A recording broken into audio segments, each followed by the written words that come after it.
her heart. Today's story is called Together Again. The message is from Galatians chapter 6, verse 10. It says, "Let us do good to all people, especially to those who belong to the family of believers." Today's message is God helps me serve my family. When his parents were sick, Ethan stepped up and took care of his little brother so his parents could rest a while. Ethan served meals to his little brother and helped him clean up. Do you help to serve others in your family? Today's story is about what Joseph did for his family. After being away for many years, Father Jacob had returned to Canaan with his wives and 12 sons. Joseph was the second youngest and his father's favorite. Because of this, his older brothers hated him and decided to sell him to slave traders going to Egypt. In Egypt, Joseph had remained faithful to God even when bad things had happened to him. Eventually, God had helped him to become the governor. When a famine came on all the land, Jacob sent his 10 sons to Egypt for food. Joseph was in charge of the food, but Joseph's brothers did not know who he was. Yet Joseph knew them and finally made himself known. He told them that he had forgiven them for selling him into slavery. He promised to take care of the entire family, and now the brothers were on their way back to Canaan with the good news. What a grand trip it was! They had carts loaded with food. They had new clothes and money that Joseph had given them. They had many donkeys loaded with presents for their father. And they had Pharaoh's special invitation to come and live in Egypt. He had promised that their families would have food to eat during the rest of the famine. When they got home, their father, Jacob, could not believe the news.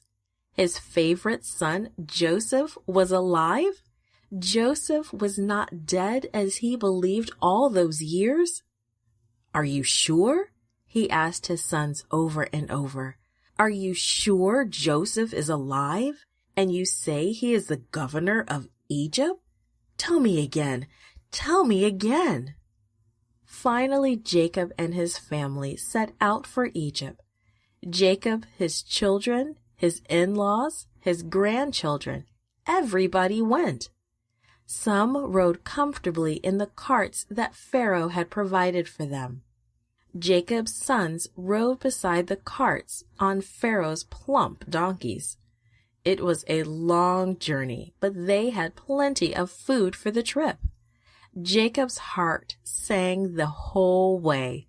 He was really, truly going to see his son Joseph once again. In Joseph's home, his servants brought him the good news. "Your family is almost here," they announced. "Hurry, get my chariot ready," Joseph ordered. He drove as fast as his horses could gallop to meet his father. When he got to where he was, Joseph ran to Jacob and hugged him. Together they cried for joy. Soon after, Joseph took 5 of his brothers to the palace to meet Pharaoh. "What is your occupation?" Pharaoh asked them. "We are shepherds," the brothers answered. "Your brothers may live in Goshen," Pharaoh told Joseph. "It is the best of my land, and I will also hire your brothers to take care of my cattle if they wish." Joseph took his father to meet Pharaoh too. Then Jacob, the great man of God, blessed Pharaoh, the mighty king of Egypt. After that, Jacob lived with his family in Egypt for 17 years. Then he died. He was 147 years old. Now Joseph's brothers began to worry. Now that their father was dead, what would Joseph do? Would he finally get even with them for the terrible thing they had done? They decided to send Joseph a message. "Before our father died, he said he wanted you to forgive us for the evil thing we did to you." "You meant to harm me," Joseph replied, "but God meant it for good. He made it possible for me to help all of you." How has God made it possible for you to serve your family? You may never be an officer in your country's government. You may never have to save your family from starvation, but you are part of a family. What can you do now to help and show love to the people you live with? What can you do to serve your church family also?